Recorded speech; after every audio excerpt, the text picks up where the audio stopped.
Hello guys and welcome to How to Socials. In this video I'm going to show you how to delete a Facebook page. So let's start. First, open the Facebook app. Now tap on three bars on top right corner and select the page you want to delete.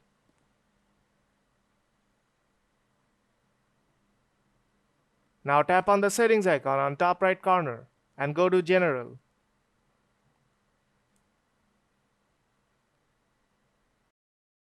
Now scroll down and you'll see the option to delete your page. Now tap on Delete Your Page. Remember, when you tap Delete Page, your page will be deleted after 14 days.